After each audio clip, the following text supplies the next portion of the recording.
जी कैफेट आज के लेक्चर का आगाज करते हैं। चैप्टर 4 हमने स्टार्ट किया था और इसमें दो कंसेप्ट हम पहले लर्निंग ऑब्जेक्टिव पढ़ चुके थे।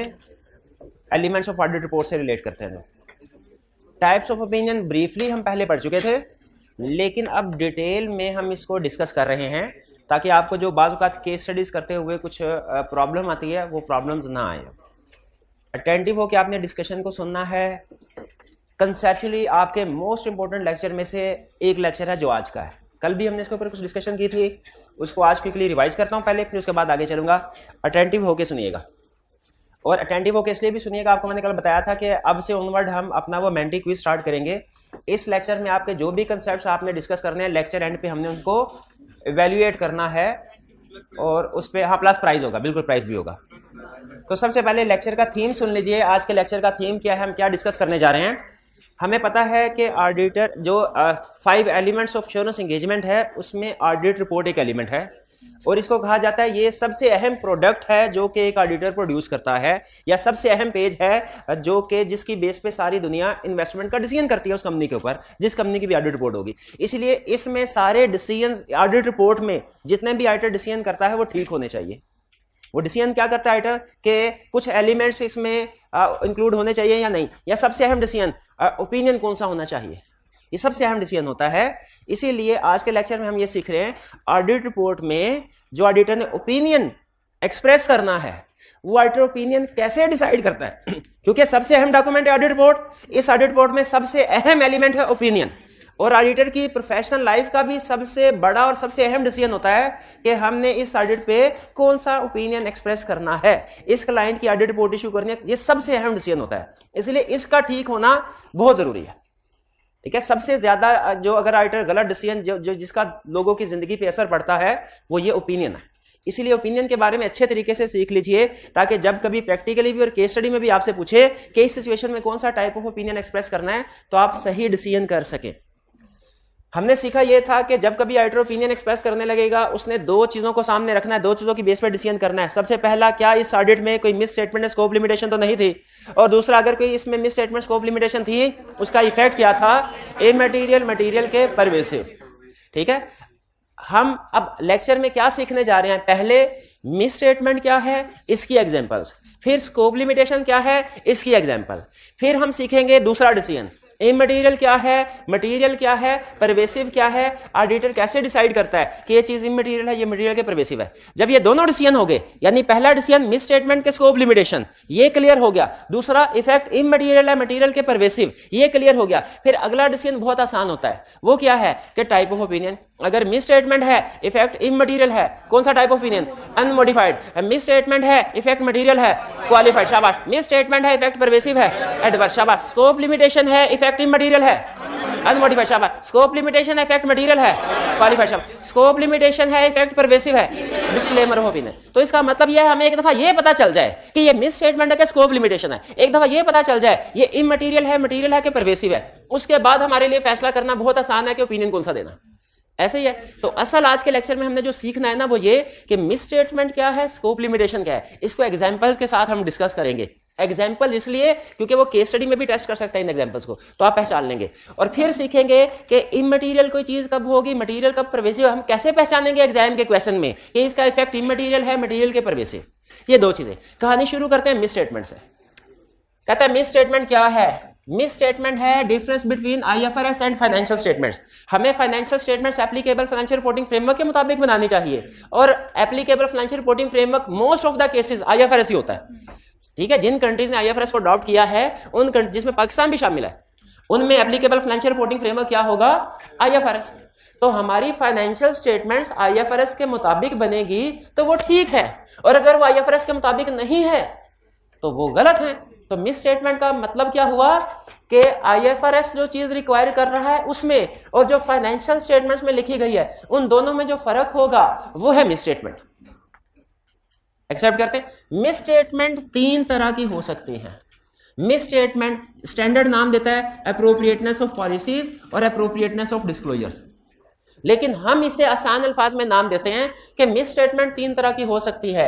एक वो मिस स्टेटमेंट जो अमाउंट से रिलेट करती है, एक वो जो क्लासिफिकेशन से रिलेट करती है, एक वो जो डिस्क्लोजर से रिलेट करती है। अमाउंट से रिलेट करके मिस स्टेटमेंट, इसके एग्जांपल क्या है? डेप्रिसिएशन रिकॉर्ड नहीं की, मिस स्टेटमेंट है, क्योंकि स्टैंडर्ड कहता है डेप्रिसिएशन रिकॉर्ड करो, नहीं की, मिस स्टेटमेंट है, रिलेट्स टू अमाउंट्स। इन्वेंट्री को लोअर ऑफ कॉस्ट एनआरवी पे रिकॉर्ड नहीं किया, स्टैंडर्ड कहते हैं IFRS के उसे एनआरवी पे रिकॉर्ड करो, नहीं किया, तो मिस स्टेटमेंट है, रिलेट्स टू अमाउंट्स। स्टैंडर्ड कहता है डेटर बैड डेट हो जाए उसको रिकॉर्ड करो, राइट ऑफ करो, डेटर बैड डेट हो गया उसको राइट ऑफ नहीं किया, प्रोविजन रिकॉर्ड नहीं की, मिस स्टेटमेंट है, रिलेट्स टू अमाउंट्स। ये एग्जांपल, और भी एग्जांपल हो सकती हैं। लायबिलिटीज है, उसे कंप्लीटली रिकॉर्ड नहीं किया, फिक्स एसेट्स को रिवैल्यूएशन करवानी थी लेकिन उसे रिवैल्यूएशन नहीं करवाई गई, ठीक है, उसे कॉस्ट भी रखा गया हालांकि रिवैल्यूएशन मॉडल है, या रिवैल्यूएशन करवाई 10 एसेट्स थे, 10 की नहीं करवाई, कुछ की करवाई कुछ की नहीं करवाई। क्या IFRS इसी इजाजत देते हैं कि एसेट्स में से कुछ की रिवैल्यूएशन करवा लो कुछ की ना करवाओ? नहीं, वो कहते हैं या तो सबकी रिवैल्यूएशन करवाओ या सबको कॉस्ट पर। ये सारी मिस स्टेटमेंट है जो अमाउंट से रिलेट करती है। दूसरा, डिस्क्लोजर की मिस स्टेटमेंट्स क्या है कि स्टैंडर्ड ने कोई डिस्क्लोजर IFRS ने कहा इंक्लूड करने हैं लेकिन आपने नहीं किए, या तो बिल्कुल ही नहीं किए, वो भी डिस्क्लोजर की मिस स्टेटमेंट, इसको कहते हैं ओमिट कर दिए, या किए लेकिन रॉन्ग डिस्क्लोजर, गलत किए, एरर। यानी स्टैंडर्ड ये कहता है जब इन्वेंट्री NRV पे राइट डाउन करो ना तो राइट डाउन की एडजस्टमेंट तो आएगी आएगी, जिन सर्कमस्टेंसेस की वजह से इन्वेंट्री ऑब्सोल्यूट वो भी डिस्क्लोज करो। इंपेयरमेंट हुई, इंपेयरमेंट लॉस रिकॉर्ड करना है, जिन सर्कमस्टेंसेस की वजह से इंपेयरमेंट हुई वो भी डिस्क्लोजर है ना, इस तरह का इंपेयरमेंट का होगा। चले, अच्छा रिलेटेड पार्टी तो पढ़ा हुआ है ना, अकाउंटिंग में पढ़ा हुआ है कि रिलेटेड पार्टी के डिस्क्लोजर रिक्वायर्ड है, अगर इंक्लूड नहीं किए तो मिस स्टेटमेंट। कौन सा, चले आपने मेरी एग्जांपल को छोड़े अपनी एग्जांपल बताएं, कोई ना कोई डिस्क्लोजर याद किया? कौन जी? रिवैल्यूएशन करवाई, उससे रिवैल्यूअर का नाम नहीं लिखा, नेम वगैरह लिखना होता है ना, तो ये डिस्क्लोजर की मिस स्टेटमेंट है, लिखा ही नहीं या गलत लिखा, रिलेटेड पार्टी को डिस्क्लोज ही नहीं किया, या किया सही लेकिन कंप्लीट इंफॉर्मेशन नहीं दी, गलत किया, एडिक्वेट डिस्क्लोजर नहीं है, तो ये है मिस स्टेटमेंट इन डिस्क्लोजर। तो मिस स्टेटमेंट अमाउंट्स में भी हो सकती है, मिस स्टेटमेंट डिस्क्लोजर में भी हो सकती है, मिस स्टेटमेंट क्लासिफिकेशन में भी हो सकती है। किसी आइटम को आपने अदर इनकम की बजाय सेल्स में क्लासिफाई कर दिया, क्लाइंट ने क्या किया, फिक्स एसेट को सेल किया और उसे सेल्स में क्लासिफाई, हमने पूछा ये क्या क्या, उसने कहा सर बेफिक्र है, नेट प्रॉफिट तो सेम है। क्या नेट प्रॉफिट सेम है? नेट प्रॉफिट तो सेम है। क्या नेट प्रॉफिट सेम होना इस बात का सबूत है कि कोई मिस स्टेटमेंट नहीं है? नहीं, बल्कि याद रखें हमारी हर लाइन आइटम को ठीक होना चाहिए, हर लाइन आइटम। इस एग्जांपल में एक नहीं दो गलतियां हैं, एक सेल्स गलत है वो ओवरस्टेटेड है, और दूसरा अदर इनकम भी गलत है वो अंडरस्टेटेड है। तो याद रखें नेट प्रॉफिट सेम होना ये इस बात का सबूत नहीं है कि गलती नहीं हुई, गलती फिर भी हुई, ये क्लासिफिकेशन है। करंट एसेट्स को नॉन करंट में, नॉन करंट को करंट में क्लासिफाई कर देना, नॉन करंट लायबिलिटी को करंट में, करंट को नॉन करंट में क्लासिफाई कर देना, ये हालांकि बैलेंस शीट का टोटल तो सेम है। क्या ये मिस स्टेटमेंट है? बिल्कुल मिस स्टेटमेंट, क्लासिफिकेशन। तो मिस स्टेटमेंट किसी भी किस्म की हो सकती है, याद रखें। ये वाली मिस स्टेटमेंट आप आसानी से पकड़ लेते हैं केस स्टडी में, अकाउंटिंग में सीखी होती है ना। ये डिस्क्लोजर की मिस स्टेटमेंट ये थोड़ा सोचना पड़ता है, और क्लासिफिकेशन की तो समटाइम आप कहते हैं सर ये मिस स्टेटमेंट है ही नहीं, टोटल तो सेम है ना, टोटल तो सेम। तो इन चीजों को हर लाइन आइटम, हर एरिया अलग-अलग ठीक हो, सेल्स अलग ठीक होनी चाहिए, कॉस्ट ऑफ सेल्स अलग ठीक होनी चाहिए। एक क्वेश्चन में उसने कहा सेल्स 100 मिलियन से ओवरस्टेटेड, कॉस्ट ऑफ सेल्स भी 100 मिलियन से ओवरस्टेटेड, बाकी सब कुछ ठीक है। Financial statement true and fair present करती है कि मटेरियली मिसस्टेटेड है, मिसस्टेटेड है, सेल्स भी गलत है, कॉस्ट ऑफ सेल्स भी गलत है। मिस स्टेटमेंट क्लियर हो गया। अब अगला, अगर हमारे सामने मिस स्टेटमेंट आ जाए, हम आइडेंटिफाई कर ले, हमने क्या करना है, तरतीब से सुन लें। सबसे पहले हमने देखना है कि ये इमटेरियल है कि मटेरियल है या परवेसिव। इमटेरियल हो तो इफेक्ट कुछ हो रहा है, कोर्स ऑफ एक्शन कुछ हो रहा है, मटेरियल या परवेसिव हो तो कोर्स ऑफ एक्शन कुछ हो रहा है। अगर मटेरियल या परवेसिव है इफेक्ट, तो आपको पता है इससे ओपिनियन इफेक्ट होएगा। हमने बागे पहले किसके पास जाना है? मैनेजमेंट के पास जाके, ओ मैनेजमेंट बात सुनो, ये मिस स्टेटमेंट आई है फाइनेंशियल स्टेटमेंट में, मटेरियल है या परवेसिव है, अगर इसको ठीक नहीं करोगे ओपिनियन मॉडिफाई कर देंगे, इसको ठीक करो। Step number 1, request management to correct misstatement. Step number 1 क्या है? Request management to correct. अगर मैनेजमेंट ठीक कर दे तो मिस स्टेटमेंट ऐसी हो जाती है जैसे कभी थी ही नहीं। अगर मैनेजमेंट ठीक ना करे तो फिर भागे भागे 2 चाबी गवर्नेंस के पास जरूर जाना है। जब कभी केस स्टडी में कोर्स ऑफ एक्शन पूछे तो 2 चाबी गवर्नेंस को भी इंक्लूड करना है। स्टूडेंट अक्सर मैनेजमेंट को रिक्वेस्ट करके डायरेक्ट मॉडिफिकेशन पे चले जाते हैं, डायरेक्ट रिपोर्ट पे चले जाते हैं। नहीं, मैनेजमेंट के पास जाना है। मैनेजमेंट अगर बात नहीं बनती फिर 2 चाबी गवर्नेंस के पास जाना है। वहां से भी बात नहीं बनती फिर हमने रिपोर्ट के ऊपर आना है कि इफेक्ट मटेरियल है तो क्वालिफाइड ओपिनियन, मिस स्टेटमेंट है अगर, और अगर इफेक्ट परवेसिव है तो एडवर्स ओपिनियन। तो कोर्स ऑफ एक्शन क्या होगा? पहले मैनेजमेंट, फिर ओपिनियन की बात करनी है, रिपोर्ट की बात करनी है उसके बाद। और अगर इफेक्ट इमटेरियल है तो फौरन मैनेजमेंट के पास नहीं जाना, बल्कि साइड पे हमारा एक डॉक्यूमेंट बन रहा होता है जिसे कहते हैं क्यूमुलेटिव एरर शेड्यूल। उसमें ये छोटी छोटी गलतियां ऐड कर देते, ये इग्नोर नहीं करना, इनको साइड पे संभाल के रख लेना है। संभाल के रखने की 2 रीजंस होती हैं, गौर से सुनेगा। पहली रीजन ये कि some time immaterial misstatement अकेली के लिए इमटेरियल है, कोई 4-5 और भी इमटेरियल ऐड हो जाए वो मटेरियल बन सकती है। तो अगर इंडिविजुअली मटेरियल है वो करेक्ट करवाना रिक्वायर्ड है, तो इंडिविजुअली इमटेरियल 5-7 एग्रीगेट होके मटेरियल हो गई, गैस कीजिए वो करेक्ट करवाना रिक्वायर्ड है कि नहीं? यस, वो भी करेक्ट करवाना रिक्वायर्ड। इसीलिए हम उसको इकट्ठा करते हैं कि इंडिविजुअली इमटेरियल है, कहीं एग्रीगेट होके मटेरियल तो ना हो जाए। और दूसरी रीजन इकट्ठा करने की होती है some time misstatement individually भी इमटेरियल है, एग्रीगेट भी इमटेरियल है, लेकिन नेचर वाइज मटेरियल हो जाती है। कुछ मिस स्टेटमेंट बहुत सेंसिटिव होती हैं, वो छोटी अमाउंट भी हो यूजर के डिसीजन को इफेक्ट करती हैं, उन्हें कहते हैं क्वालिटेटिवली मटेरियल। उसकी एक एग्जांपल है फ्रॉड, एक एग्जांपल है रिलेटेड पार्टी ट्रांजैक्शन, एक एग्जांपल है violation of law. Violation of law रिश्वत लेने वाला, रिश्वत देने वाला, और दोनों क्या हैं? जहन्नुमी।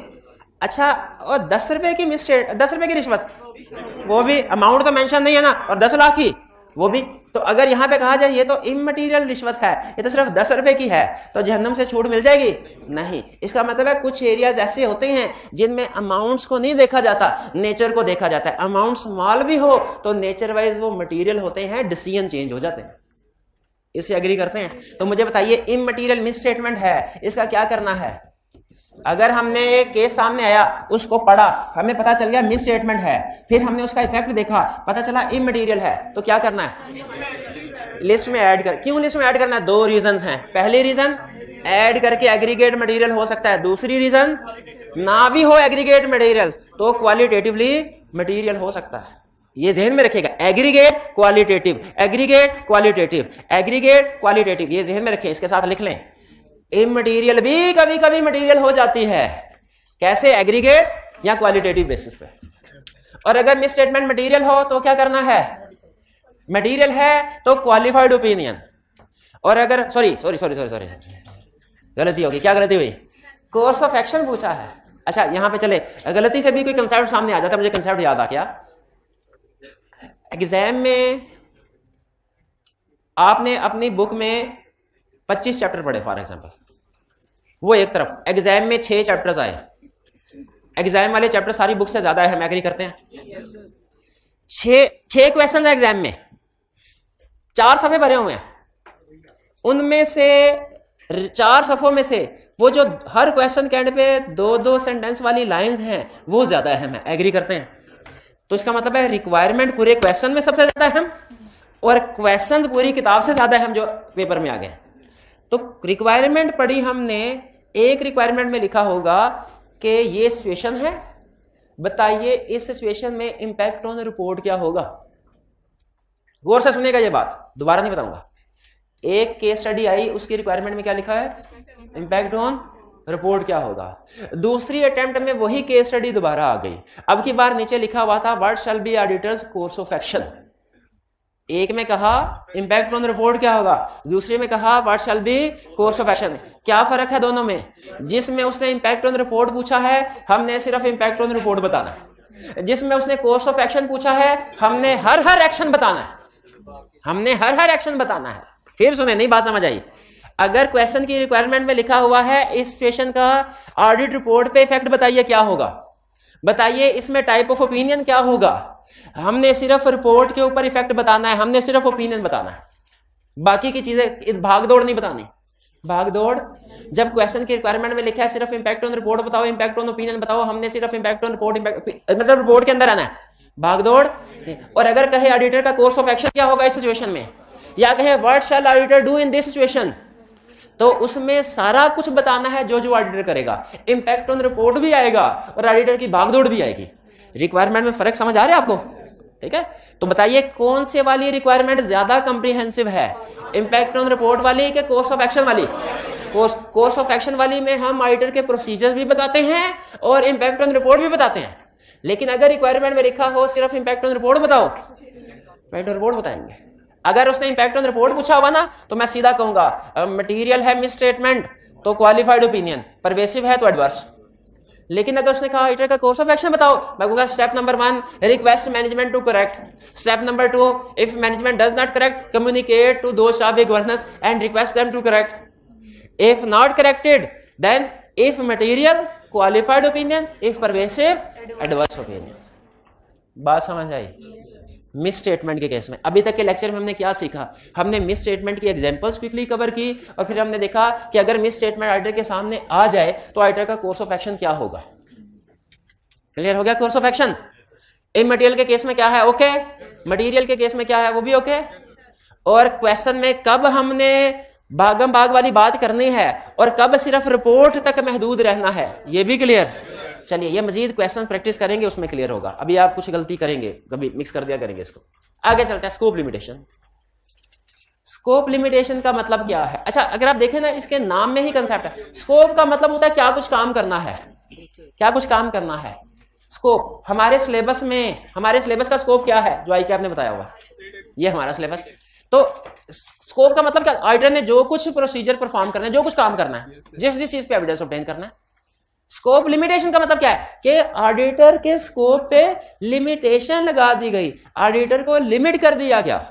ऑडिटर जो समझे लिमिटेड हो गया, वो किसी एरिया के ऊपर प्रोसीजर परफॉर्म नहीं कर सका, एविडेंस ऑब्टेन नहीं कर सका, इसे कहते हैं स्कोप लिमिटेशन।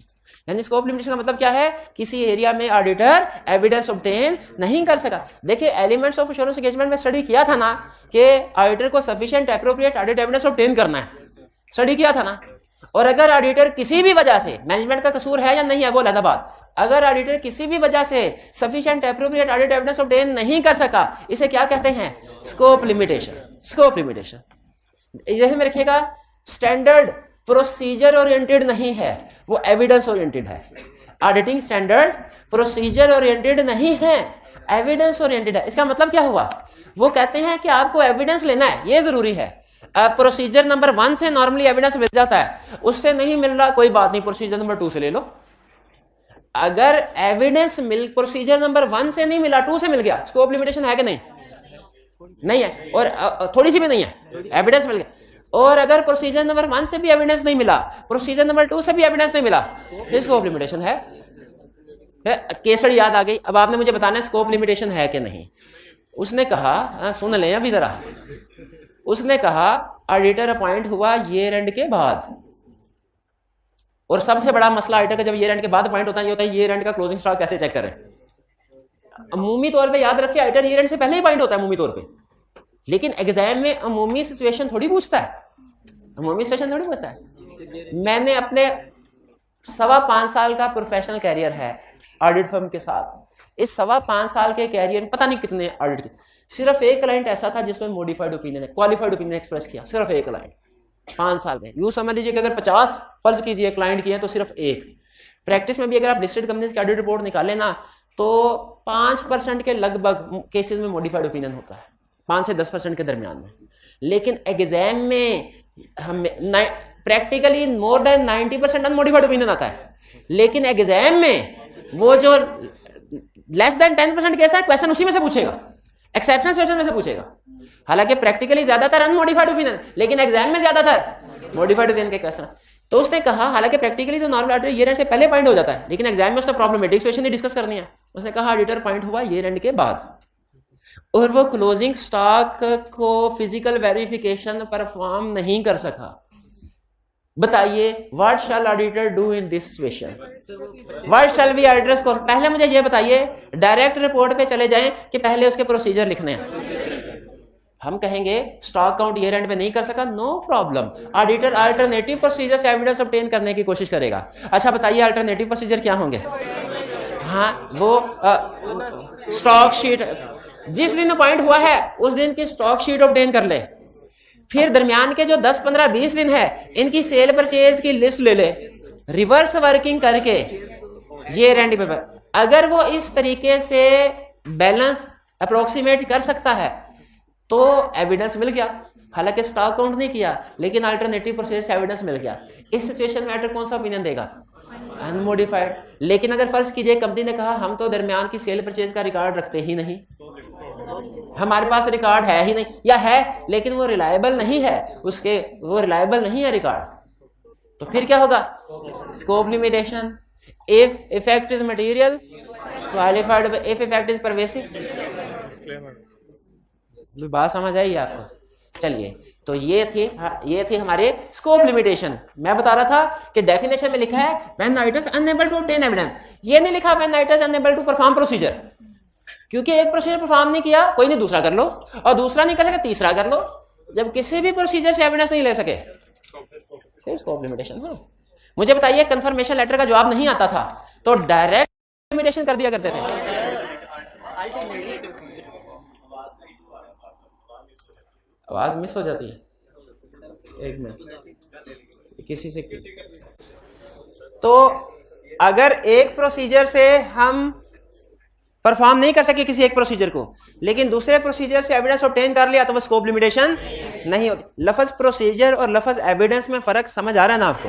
बिल्कुल। तो यहां पे डेफिनेशन में लिखा है when auditor is unable to obtain evidence, तो होगा स्कोप लिमिटेशन। क्लियर? अच्छा अब सुनिए, अब स्कोप लिमिटेशन की एग्जांपल, जिस तरह मिस स्टेटमेंट की एग्जांपल्स थी ना, उसने हमें कुछ कैटेगरीज बताई थी, उसी तरह स्कोप लिमिटेशन की भी एग्जांपल है, स्कोप लिमिटेशन की भी एग्जांपल्स हैं। Case study point of view से ये जो कैटेगरीज है ना ये अहम नहीं है, case study point of view से याद रखें एग्जांपल्स अहम है। यानी एग्जाम में वो आपसे एक्सपेक्ट करेगा कोई भी केस स्टडी दी ना तो आप ये आइडेंटिफाई कर लें कि ये एग्जांपल मिस स्टेटमेंट वाली है कि स्कोप लिमिटेशन वाली है, ये आपने जज करना है। हाँ मिस स्टेटमेंट वाली है तो कौन सी टाइप है इससे फर्क नहीं पड़ता, एग्जाम केस स्टडी में ये कभी नहीं लिखना होता। स्कोप लिमिटेशन है तो कौन सी है, सिर्फ ये पहचानना है कि स्कोप लिमिटेशन है, कौन सी टाइप है ये केस स्टडी में नहीं लिखना होता। लेकिन कभी कभार आई कैप थ्योरी के क्वेश्चन में पूछ लेता है, वैसे अरसा दराज हुआ 10-12 साल हो गए उसने नहीं पूछा, ना ही उम्मीद है कि पूछेगा, फिर भी कभी कभार हो सकता है कि वो आपको पूछे कि बताइए स्कोप लिमिटेशन की एग्जांपल्स दे दीजिए, तो उस वक्त आप हेडिंग्स दे के एग्जांपल उसे बताएं ना थ्योरी के क्वेश्चन में तो ज्यादा अच्छा है।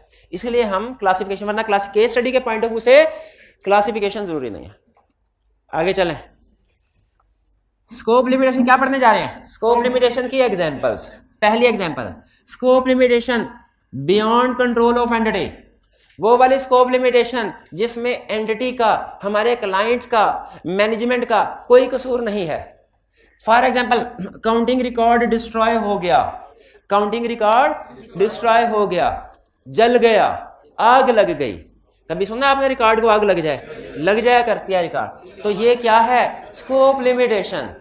या रिकॉर्ड सीज कर लिया, किसने सीज कर लिया? रेगुलेटरी अथॉरिटीज ने, नैब ने, एफबीआर ने, एससीसीपी ने रिकॉर्ड सीज कर लिया। तो अगर रिकॉर्ड डिस्ट्रॉय हो जाए, रिकॉर्ड सीज हो जाए, हम क्लाइंट से कहे लाओ सेल इनवाइस, लाओ परचेज इनवाइसेस, लाओ पेरोल शीट, लाओ जो परचेज ऑर्डर, सेल्स ऑर्डर है, बैंक स्टेटमेंट लेके आओ, वो कहें सर कुछ भी नहीं है, यहाँ तो सारा कुछ जल गया, यहाँ सारा कुछ नैब वाले ले गए, एफबीआर वाले ले गए, तो बताइए हम क्या प्रोसीजर, एविडेंस ले सकते हैं?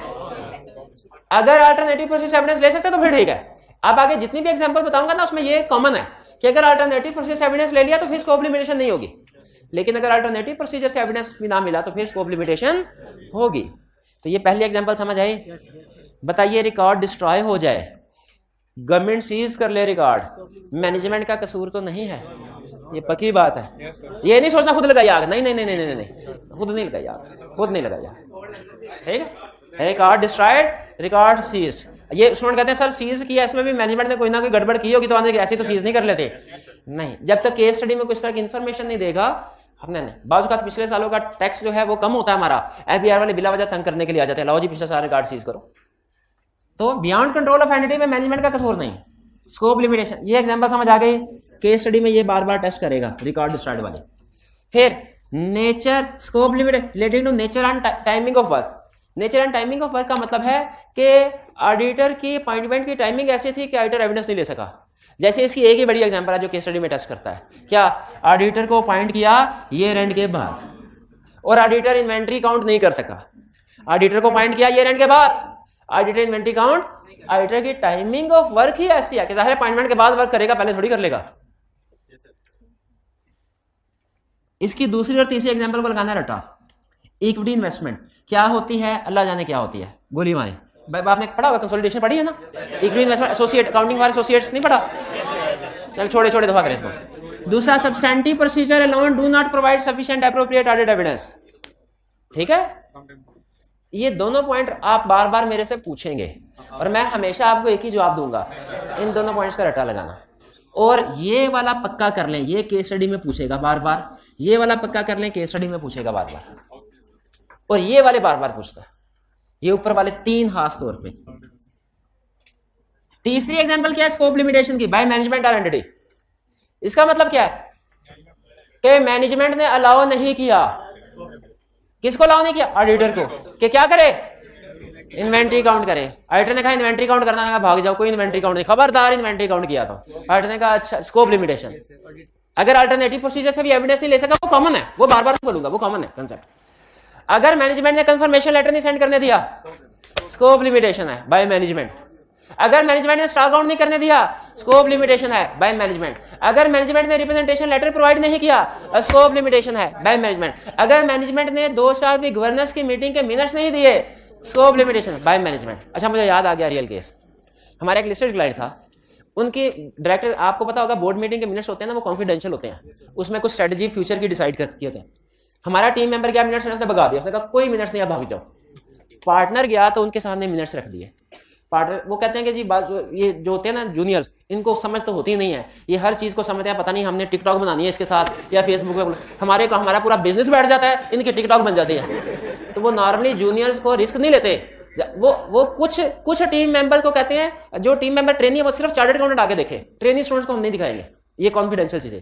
बताइए ये स्कोप लिमिटेशन है कि नहीं? ये स्कोप लिमिटेशन नहीं है। क्यों? क्योंकि बाहर आने उन्होंने पार्टनर को तो चीजें दिखा दी है, लेकिन अगर पार्टनर को भी रिफ्यूज कर दें फिर स्कोप लिमिटेशन है। ठीक है, तो ये सारी स्कोप लिमिटेशन क्लियर हो गया। अब आपको 2 स्टडी टिप्स दे रहा हूं, 2 स्टडी। पहले मुझे ये बताइए, अभी तक के कंसेप्ट समझ आ गए? अभी तक हमने क्या सीखा? स्कोप लिमिटेशन की एग्जांपल्स। अच्छा, कोर्स ऑफ एक्शन तो रह गया, कोर्स ऑफ एक्शन तो रह गया। अगर ये मैनेजमेंट, अगर स्कोप लिमिटेशन हो, ऑडिटर क्या करेगा? जैसे अगर ऑडिटर इन प्रोसीजर में से कोई प्रोसीजर परफॉर्म नहीं कर सका, कंफर्मेशन नहीं भेज सका, रिकॉर्ड को चेक नहीं कर सका, इन्वेंट्री काउंट नहीं कर सका, तो उसे क्या करना है? Alternative procedure perform. अगर अल्टरनेटिव प्रोसीजर से भी एविडेंस मिल जाए, फिर इसको, अगर अल्टरनेटिव प्रोसीजर से एविडेंस मिल जाए स्कोप लिमिटेशन, और अगर अल्टरनेटिव प्रोसीजर एविडेंस ना मिले फिर स्कोप लिमिटेशन है। भाई यहां तक बात समझ आ गई? अगर स्कोप लिमिटेशन अल्टरनेटिव प्रोसीजर से भी एविडेंस नहीं मिला, स्कोप लिमिटेशन है, तो इफेक्ट मटेरियल है, तो क्वालिफाइड, परवेसिव है, तो डिस्क्लेमर ओपिनियन। शाबाश। ये बताइए यहां तक क्लियर हुआ? एक चीज अभी थोड़ी सी मैंने रोक लिया, मैं भी बताता हूं। यहां तक क्लियर? अभी तक हमने क्या सीखा? लेक्चर में हमने सीखा मिस स्टेटमेंट की एग्जांपल्स, हमने सीखा ऑडिटर का कोर्स ऑफ एक्शन, जब मिस स्टेटमेंट होगी ऑडिटर का कोर्स ऑफ एक्शन क्या होगा, फिर हमने सीखा स्कोप लिमिटेशन की एग्जांपल्स, फिर ऑडिटर का कोर्स ऑफ एक्शन अगर स्कोप लिमिटेशन है तो। अब 2 बहुत अहम बातें सुन लीजिए, दोनों में कॉमन है, मिस स्टेटमेंट भी स्कोप लिमिटेशन। सुने, मिस स्टेटमेंट किसी भी किस्म की हो, रिपोर्ट पे इफेक्ट सेम है। मैं बताया था ना, क्लासिफिकेशन जरूरी नहीं है, एग्जाम में ये पहचानना जरूरी है कि ये मिस स्टेटमेंट है कि नहीं। ठीक है, किस टाइप की है ये जरूरी नहीं है। क्यों जरूरी नहीं भला? क्योंकि मिस स्टेटमेंट किसी भी किस्म की हो, रिपोर्ट पे इफेक्ट सेम है। मिस स्टेटमेंट किसी भी किस्म की हो, रिपोर्ट पे इफेक्ट सेम है, लेकिन अगर मिस स्टेटमेंट इंटेंशनल है बाय मैनेजमेंट तो रिपोर्ट के साथ साथ अदर एस्पेक्ट्स पे भी इफेक्ट होगा। रिपोर्ट के साथ साथ, अब अदर एस्पेक्ट्स पे इफेक्ट क्या होगा?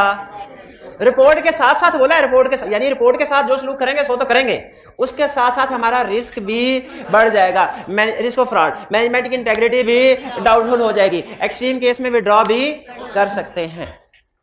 भाई ये बात समझ आई? नहीं आई समझ? नहीं, फिर से सुने।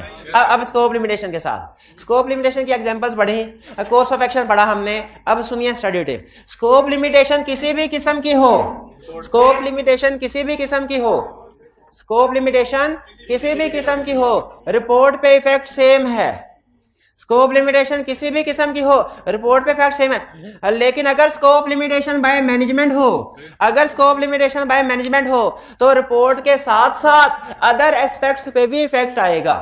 अदर एस्पेक्ट्स पे क्या इफेक्ट आएगा? शाबाश, रिस्क ऑफ फ्रॉड बढ़ जाएगा, रिस्क ऑफ फ्रॉड बढ़ जाएगा, मैनेजमेंट की इंटेग्रिटी डाउटफुल हो जाएगी, एक्सट्रीम केसेस में विड्रॉ भी। अगर सोचे ना, सोचे, खुद से सोचे कि चले रिकॉर्ड जल गया, वो समझ में आती है बात। आइटर ईयर एंड के बाद पॉइंट हुआ, स्टॉक आउट नहीं कर सकता, वो भी समझ में आती है। लेकिन ये क्या बात हुई कि आइटर पॉइंट ईयर एंड से पहले हुआ है और स्टिल मैनेजमेंट कह रही है कि आपने स्टॉक आउट नहीं करना। हमने पूछा क्यों? उन्होंने कहा हमारी मर्जी, हमारा स्टॉक हमारी मर्जी। कोई वैलिड जस्टिफिकेशन नहीं है। ईयर एंड से पहले पॉइंट हुए, हमने कहा कंफर्मेशन लेटर सेंड करना है, उसने कहा 8 को सेंड कर दो, 2 को ना करना। हमने कहा रीजन, उसने कहा हमारी मर्जी, हमारे डेटर हमारी मर्जी।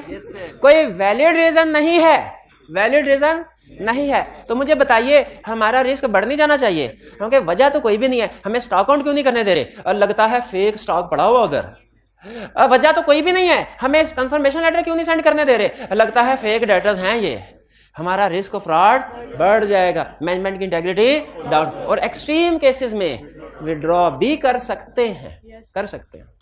भाई ये बात समझ आ गई?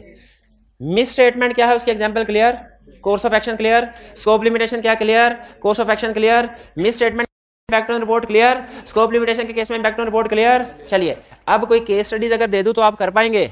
नहीं कर पाएंगे, क्योंकि केस स्टडी करने के लिए सिर्फ ये पहचानना काफी नहीं है मिस स्टेटमेंट का स्कोप लिमिटेशन, अगला फैसला भी तो करना है। अगला फैसला क्या है? इफेक्ट देखना है उसका, मटेरियल के इमटेरियल, इमटेरियल के मटेरियल के परवेसिव। पहले थ्योरी पढ़ लेते हैं, फिर केस स्टडी में इसका इंपैक्ट देखेंगे। भाई हाइब्रिड वाले बात समझ आ रही है? आवाज ठीक पहुंच रही है? अगर आवाज सही पहुंच रही है तो हाथ उठा दीजिए एक दफा, मेरी तसल्ली हो जाए। नहीं, हाथ नहीं उठाया उन्होंने, हाथ नहीं, आवाज ठीक नहीं पहुंच रही। एंड पे ठीक पहुंच रही है, फ्रंट पे ठीक नहीं पहुंच रही? फ्रंट पे ठीक नहीं पहुंच रही। अच्छा, बैक में स्पीकर है तो दरमियान में ब्लैक होल आ जाता है, आवाज उधर गायब हो जाती है। अच्छा अच्छा, चलो ठीक है। इफेक्ट ऑफ, अच्छा इफेक्ट कहता है इमटेरियल क्या है? इमटेरियल क्या है? वो जो मटेरियल नहीं है वो इमटेरियल है। पब्लिक कंपनी कौन सी है? प्राइवेट कंपनी है। पढ़ते हैं ना ऐसे? तो उसी तरह इसका मतलब है हमें मटेरियल की डेफिनेशन की तरफ जाना पड़ेगा। कहता है items are considered material if they individually or in aggregate could reasonably be expected to influence the economic decision of users taken on the basis of financial statements. Materiality depend on size as well as nature. फिर से सुनिए, कहता है हर वो item material है जो users के decision को चेंज कर दे। हर वो आइटम मटेरियल है जो यूजर्स के डिसीजन को चेंज कर दे, वो क्या है? मटेरियल। ठीक है, वो क्या है? मटेरियल। कॉलेज में आया आप, गार्ड ने कहा भाईजान आप किधर?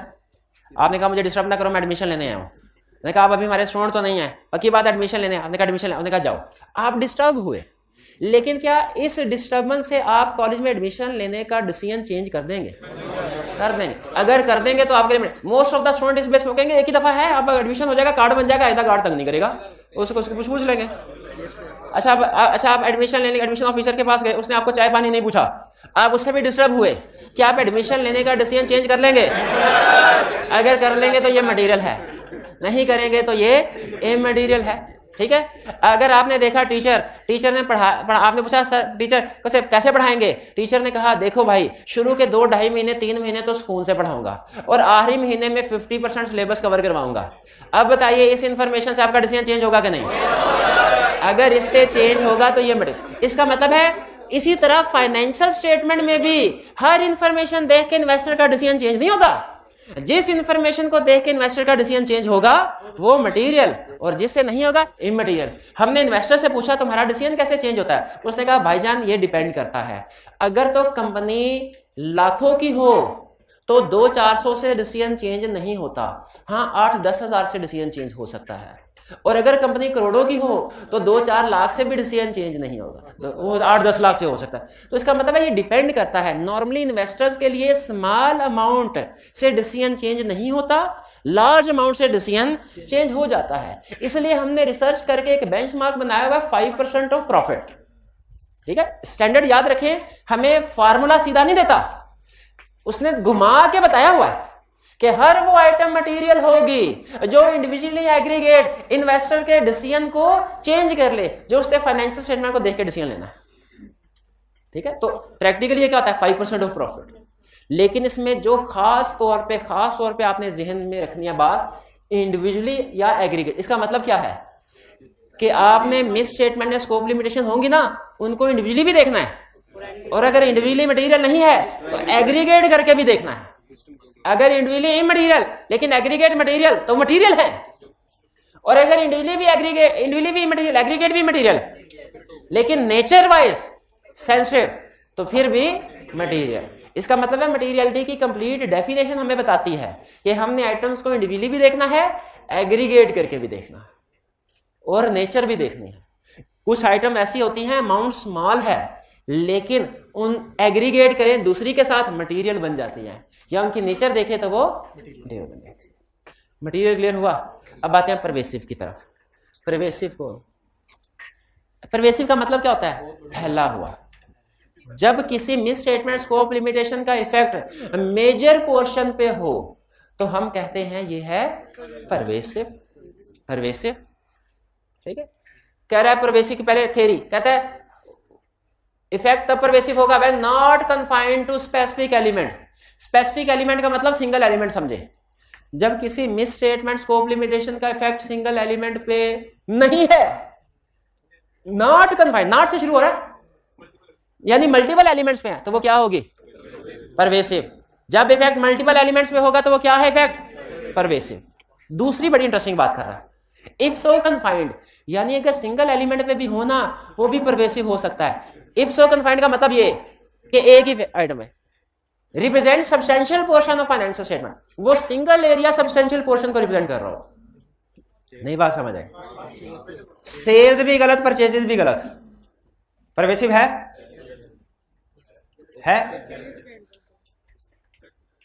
फिक्स एसेट्स में स्कोप लिमिटेशन, और फिक्स एसेट्स अकेला टोटल बैलेंस शीट का 90% है, ये क्या है? परवेसिव। इसका मतलब ये, इससे हमने बड़ी अहम चीज ये सीखी कि सिंगल एरिया पे इफेक्ट भी परवेसिव हो सकता है अगर वो एरिया अकेला 8-10 के बराबर हो, यानी सब्सटेंशियल पोर्शन को इफेक्ट करा।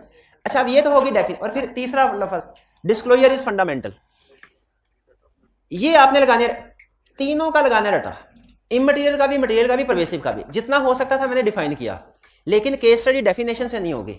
अब मैं आपको वो रूल बता रहा हूं जो केस स्टडी में आपने यूज करना है। केस स्टडी में कैसे डिसाइड करेंगे, बहुत अहम कंसेप्ट, और बड़ी मेहनत के बाद ये चीजें आपके सामने रख रहा हूं। ठीक है, इसको बराए मेहरबानी समझ लीजिएगा और केस स्टडी करते हुए इसको ध्यान रखिए। सिखाना क्या चाह रहा हूं कि केस स्टडी में कैसे डिसाइड करेंगे, केस स्टडी में कैसे डिसाइड करेंगे कि इसका इफेक्ट इमटेरियल है, मटेरियल है कि परवेसिव है। डेफिनेशन बता दी आपको, मटेरियल की भी, परवेसिव की भी। परवेसिव के तीनों पॉइंट डेफिनेशन बता। केस स्टडी में कैसे, गौर से सुन ले, गौर से। सबसे पहले लिखा क्या है? Maximum possibilities in exam question. I cap जितना मर्जी जोर लगा ले, इंशाल्लाह इससे बाहर नहीं जा सकता, इससे बाहर नहीं, जिम्मेदारी के साथ बात कह रहा हूं। Maximum possibilities in exam question के रिपोर्ट का क्वेश्चन आएगा, मटेरियलिटी कैलकुलेट करने के लिए मैक्सिमम पॉसिबिलिटीज क्या? पहला, हो सकता है एग्जाम में मटीरियलिटी उसने खुद से दे दे। भाई मटीरियलिटी है 8 लाख, तो मटीरियलिटी क्या यूज करनी है? जितनी गिवन है।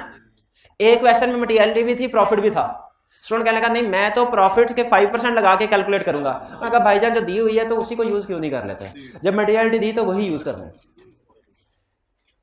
या तो अमाउंट दी होगी या परसेंटेज दी होगी। उसने कहता है materiality is to be calculated at the rate of 7% of profit. तो क्या करना है? स्टूडेंट कहने का नहीं सर ने 5% ऑफ प्रॉफिट बताया था, मैं तो ये तो गलत सवाल बना है, मैं सही करूंगा, मैं तो 5% ऑफ प्रॉफिट यूज करूंगा। जीनियस बच्चा आई क्या फिर पसंद करता है ऐसे बच्चे को, बार बार बुलाता है। ठीक है, मटीरियलिटी गिवन, परसेंटेज दी है तो वही परसेंटेज लगाओ, 5% को छोड़ दो। फिर अमाउंट दी है तो वही अमाउंट लगाओ, अपनी कैलकुलेशन छोड़ दो। फिर क्लियर हो गया? Materiality given, use that. दूसरा, प्रॉफिट दिया हुआ है 5% ऑफ प्रॉफिट।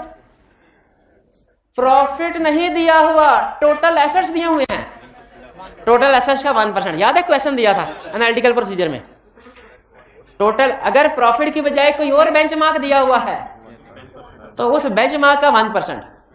और अगर प्रॉफिट और टोटल एसेट्स दोनों दिए हैं तो प्रॉफिट का फिर टोटल एसेट्स को इग्नोर कर दो, फिर टोटल एसेट कंफ्यूज करने के लिए दिया। चलिए भाई समझ आया? अगर प्रॉफिट दिया, प्रॉफिट का 5%, अगर टोटल एसेट्स दिया, टोटल एसेट का 1%। अगर क्वेश्चन में दोनों दिए हुए हैं, प्रॉफिट को प्रेफर करना है। आगे चलते हैं।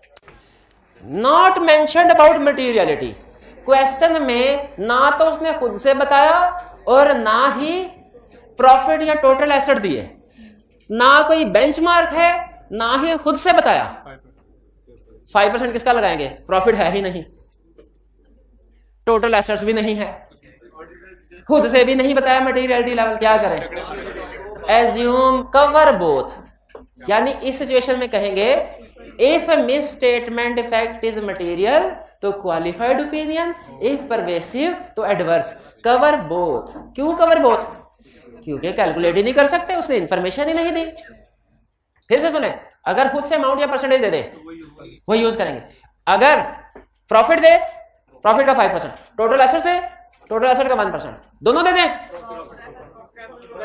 और दोनों ही ना दे तो इफ मटीरियल, ये इफ परवेसिव है। अब अगली बात बड़े गौर से सुनिएगा, ये कम्प्लेक्स एवरेज क्वेश्चन आई आपका यहीं तक रहता है, कम्प्लेक्स क्वेश्चन आगे जाता है। 4 और 5 कम्प्लेक्स क्वेश्चन है। 2 or more misstatement in single situation। Question 4 के 3 पार्ट्स होते हैं, हर पार्ट पे अलग अलग इफेक्ट बताना है। बाज़ औक़ात रिपोर्ट के क्वेश्चन के 2 या 3 या 4 पार्ट्स होते हैं, हर पार्ट पे अलग अलग इसका इफेक्ट ये होगा, इसका इफेक्ट ये होगा, इसका इफेक्ट ये होगा। एक मिसस्टेटमेंट होती है, एक स्कोप लिमिटेशन होती है और एक इमटीरियल होती है नॉर्मली, बाकी उसकी मर्जी है, जो मर्जी करे। हर पार्ट का अलग अलग आंसर देना है। ये बात समझ आ गई? If 2 or more misstatement in single situation, A की misstatement, B की misstatement दोनों को ऐड नहीं करना। क्वेश्चन नंबर 4 के 3 पार्ट्स हैं, A, B और C। A को लहदा सॉल्व करना है, B को लहदा सॉल्व करना है, C को A को B के साथ ऐड नहीं करना। सर A में भी मिसस्टेटमेंट है, B में भी मिसस्टेटमेंट है, दोनों को ऐड कर दूं? नहीं नहीं नहीं नहीं। हाँ, A के अंदर 2 मिसस्टेटमेंट्स हैं, पार्ट A के अंदर 2, उसको ऐड कर सकते हैं, उसको ऐड कर सकते हैं।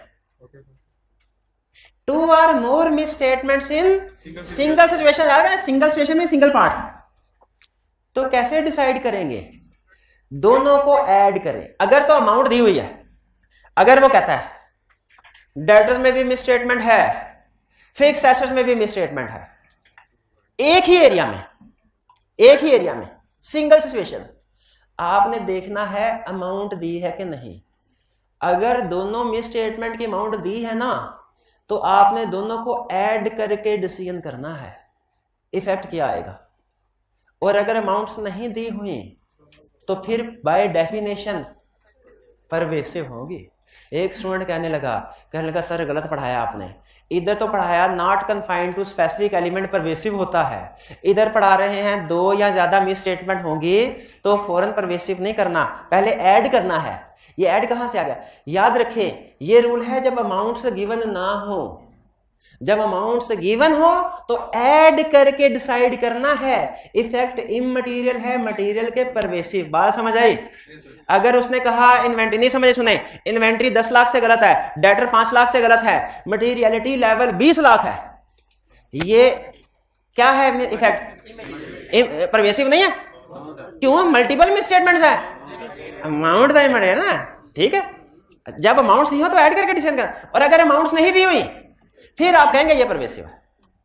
अगर अमाउंट्स नहीं दी हुई ना, वो कहता है इन्वेंट्री भी गलत है, डेटर भी गलत, फिर आप कहेंगे मल्टीपल मिसस्टेटमेंट्स है, मटेरियल है।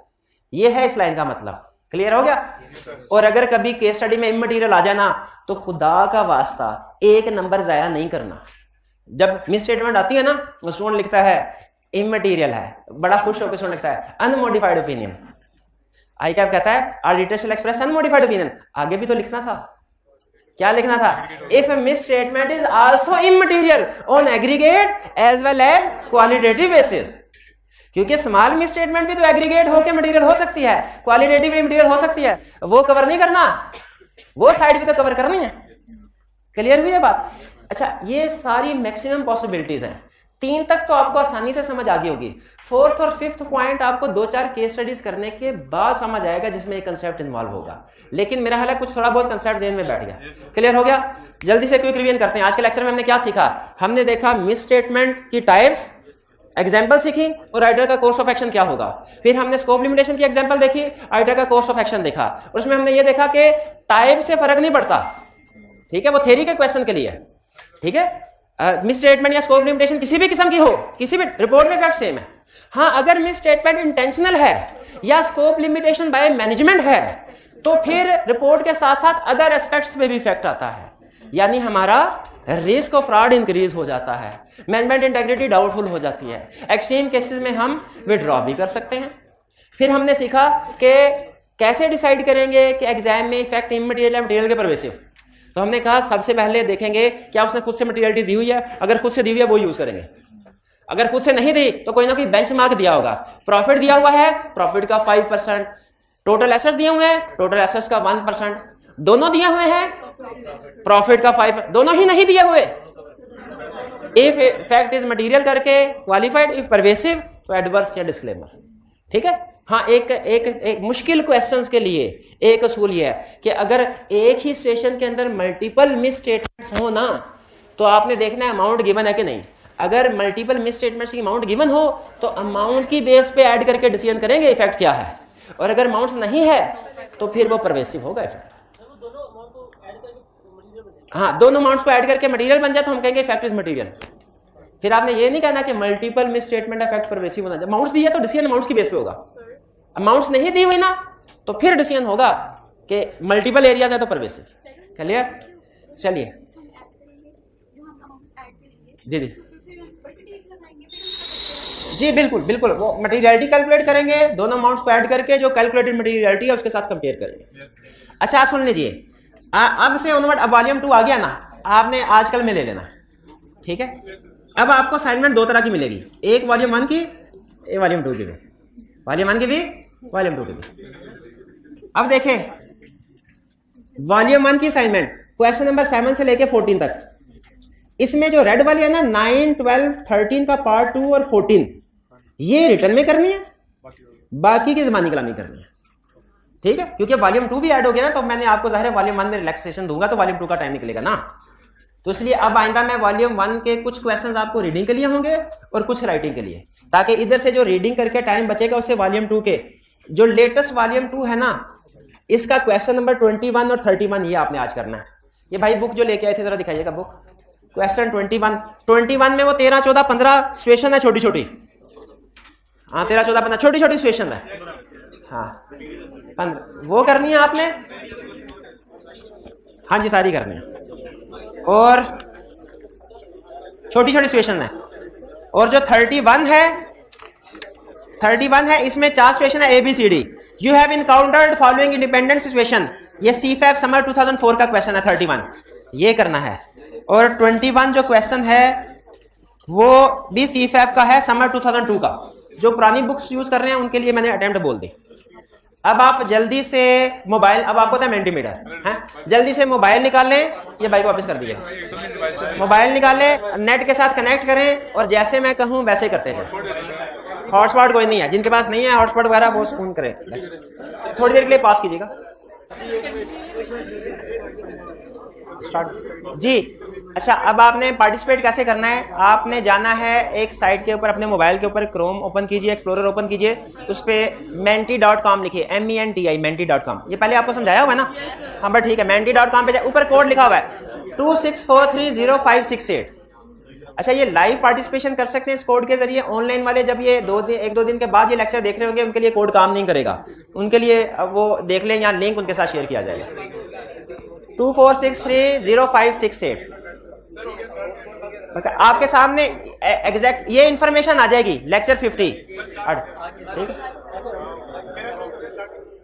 हाउ टू प्ले, menti.com पे जाके कोड एंटर करना है, 13 क्वेश्चंस हैं, जो जल्दी क्वेश्चन का आंसर देगा उसको ज्यादा मार्क्स मिलेंगे, और एंड पे जो क्वेश्चन आपके सामने आएगा 5 सेकंड का टाइम होगा, 5 सेकंड के बाद ऑप्शंस भी सामने आएगी, कोई एक ऑप्शन सेलेक्ट करनी है आपने। जो टॉप 5 स्टूडेंट्स होंगे उनको 50 रुपीज का प्राइस है, लेकिन आपने एविडेंस के तौर पे वो स्क्रीनशॉट ले लेनी है जो प्राइस आएगा आपके सामने। चलिए जल्दी से ज्वाइन कर लीजिए, ये आखिरी मौका है आपके पास ज्वाइन करने का। हाँ जी 93, बस 100 क्रॉस हो जाए तो हम स्टार्ट करते हैं। 99 पे रुपया 100 हो गया। चलिए कोड 26430568 करें स्टार्ट जी। चलिए अच्छा, दरमियान में अगर आपका नेट डिस्कनेक्ट हो जाए, आपने टेंशन नहीं लेनी, स्पून से मोबाइल साइड पे रख के फिर देखना शुरू कर देना है, शोर नहीं मचाना, शोर नहीं मचाना जी। पहला क्वेश्चन ये, Which of the following is not considered by auditor in expressing opinion? ठीक है, इनमें से कौन सा ऑडिटर कंसीडर नहीं करता? पहली option, whether there are uncorrected misstatement in financial statement, consider करता है, yes uncorrected misstatement कंसीडर करता है। whether sufficient appropriate audit evidence has been obtained, ये भी कंसीडर करता है। फिर whether management letter has been issued, ये कंसीडर नहीं करता, शाबाश। whether misstatement scope limitation has been discussed with those traffic governors, ठीक है, ये भी कंसीडर करता। यानी मैनेजमेंट के साथ डिस्कशन भी करनी होती है, एविडेंस कंप्लीट हुआ कि नहीं ये भी देखना है, मिस स्टेटमेंट अनकरेक्टेड तो नहीं लगी ये भी देखना है। जो चीज ओपिनियन एक्सप्रेस करने से पहले नहीं देखनी, इररिलेवेंट है, वो है whether management letter has been issued, क्योंकि आपको पता होना चाहिए मैनेजमेंट लेटर ऑडिट रिपोर्ट के बाद दिया जाता है, पहले नहीं दिया जाता। नेक्स्ट क्वेश्चन, क्वेश्चन 2,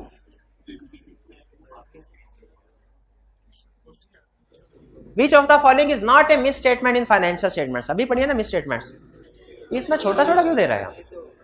अच्छा नहीं कोई नहीं, ये आप मोबाइल पे देख लें, साथ वाले के मोबाइल पे देख लें। Disclosure in financial statements are not in accordance with applicable financial reporting framework, क्या ये misstatement है कि disclosure applicable financial reporting framework के मुताबिक ना हो? Yes. Accounting policy are not consistent with auditor concurs, आपके मोबाइल पे नजर आ रहा है। Financial statements do not correctly describe accounting policies। अच्छा अब यहां पे ये देख लीजिए, पहली ऑप्शन क्या थी कि disclosure in financial statements are not in accordance, अगर disclosure applicable financial reporting framework के मुताबिक नहीं है तो मिस स्टेटमेंट है। फिर दूसरा, accounting policy are not consistent but auditor concur, देखिए हमने पूछा था कि कौन सी चीज मिस स्टेटमेंट नहीं है, अकाउंटिंग पॉलिसी कंसिस्टेंट नहीं है, चेंज, लेकिन ऑडिटर एग्री करता है कि चेंज ठीक हुआ है, क्या ये मिस स्टेटमेंट है? ये मिस स्टेटमेंट नहीं है, इसीलिए करेक्ट ऑप्शन हमारी ये थी। हमने ये बताना था कि कौन सी मिस स्टेटमेंट नहीं है। ये जो स्टूडेंट्स ने बताया कि inventory recorded at NRV but circumstances not disclosed, ये मिस स्टेटमेंट है, क्योंकि डिस्क्लोजर में भी मिस स्टेटमेंट होती है, इसलिए ये डी वाली गलत है। Next question 3, Which formula will be used to calculate materiality if profit is not given but total assets are given in question? Materiality is equal to 5% of profit. Materiality is equal to 5. हाँ जी ठीक 1% of total. Materiality is equal to 1% of total assets. Correct.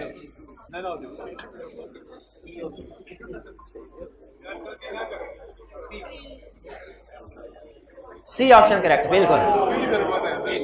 Materiality is equal to 5% total assets, नहीं 5% profit के लिए use होता है benchmark, total assets के लिए 1% होता है। नेक्स्ट क्वेश्चन 4,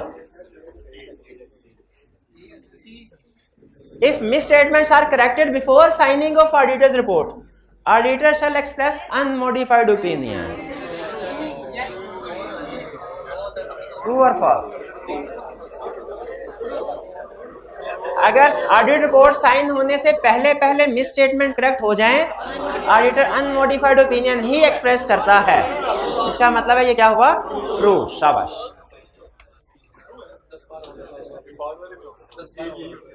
ट्रू, नहीं कुछ फॉल्स वाले। रिपोर्ट साइन होने से पहले मिसस्टेटमेंट ठीक हो जाए, वो ऐसे होता है जैसे कभी मिसस्टेटमेंट थी ही नहीं। Next question 5, what will be effect if there are 2 or more misstatements in a single situation and amounts are given?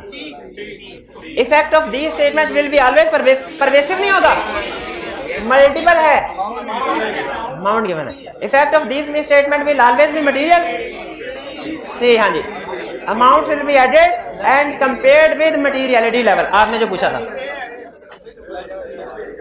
C option correct, बिल्कुल सी ऑप्शन करेक्ट।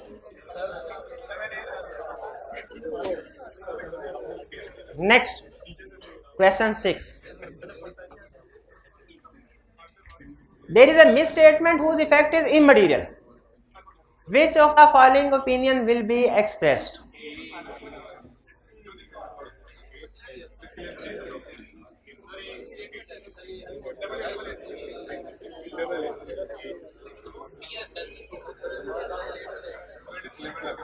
Misstatement है इफेक्ट इमेडिएट, कौन सा ओपिनियन? ए, ठीक। असल में ये मुझे बोलना नहीं चाहिए था इमटेरियल, क्योंकि जल्दी जल्दी में कुछ स्टूडेंट इसको मटेरियल बढ़ जाते हैं।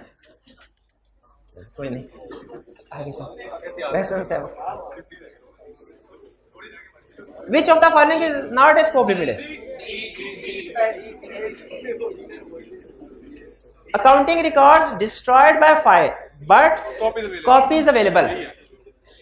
फिर requested written representation not provided, management written representation provide ना करें, स्कोप लिमिटेशन है। Auditor appointed after year end so he could not verify stock, ये भी स्कोप लिमिटेशन है। Management prevents auditor from sending confirmation to party, ये भी scope limitation. तो जो स्कोप, ये क्या भाईजान हमने पूछा था, विच इज नॉट, बड़ा बड़ा करके लिखा है नॉट, तो काउंटिंग रिकॉर्ड डिस्ट्रॉय हो गया लेकिन कॉपीज अवेलेबल हैं, तो इसका मतलब अल्टरनेटिव प्रोसेस से एविडेंस ले सकते हैं। ये स्कोप, बाकी सारी तो स्कोप लिमिटेशन है, हमने पूछा था क्या नहीं है। आगे चल, इसमें मार्क आ गया। Next question, which of the following statement is correct?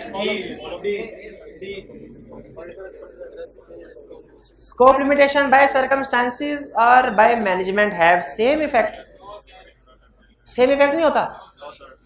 Okay, तो उसने, इसका मतलब ये गलत हो गई। Scope limitation by circumstances effects report and other aspects, ये ठीक है? नहीं, स्कोप लिमिटेशन बाय सर्कमस्टांसेस सिर्फ रिपोर्ट को अफेक्ट करती है। Auditor can withdraw in case of scope limitation by management, yes ये स्टेटमेंट ठीक है। स्कोप लिमिटेशन बाय मैनेजमेंट हो तो ऑडिटर विथड्रॉ कर सकता है। Auditor express adverse opinion by scope limitation pervasive हो, एडवर्स ओपिनियन नहीं आता, डिस्क्लेमर ऑफ ओपिनियन आता है। Question 9, 2 minute. Miss statements below materiality level can also be material on aggregate और क्वालिटेटिव बेसिस। तो फटाफट अटेम्प्ट किया आपने। अब ये कंसेप्ट केस स्टडी में भी याद रखिएगा कि miss statements below materiality level भी मटेरियल हो सकती हैं, क्वालिटेटिव और aggregate. Question 10, if management has not recorded depreciation expense but has disclosed this fact in notes,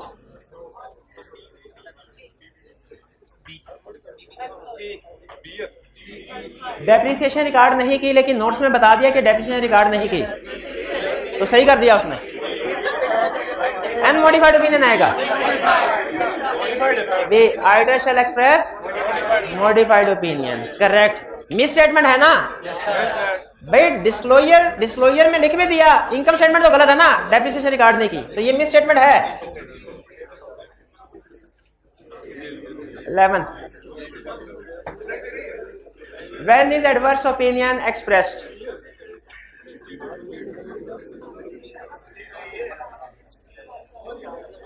तो आसान है।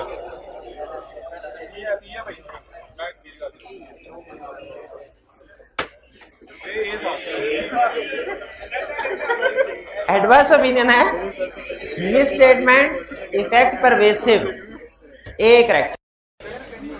मिस स्टेटमेंट, अभी एडवर्स और डिस्क्लेमर इसमें आप घूम रहे हैं, ये गलत करते थे। Second last question, if there is scope limitation whose effect is not mentioned in question, neither any benchmark given in question, effect will be always pervasive.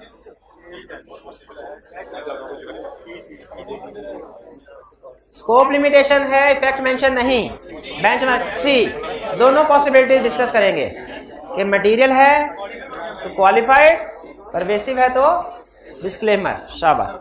Last question,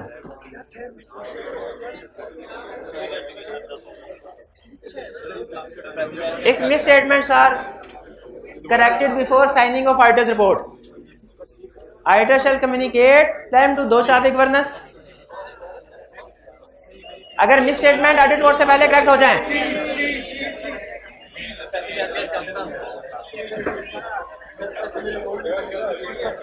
ji correct. अब टॉपर्स की announcement, price. अच्छा, आपने अपना mobile दिखाना है जिस पे position आ रही हो। ये जिब्रक भाई, ये जिब्रक कौन है? जिब्रक, हाँ ये दीजिए। ये फर्स्ट पोजीशन किन की है? शाबाश भाई को दीजिए। सेकंड पोजीशन हमजा को दीजिए भाई, जल्दी करें, जल्दी जल्दी जल्दी।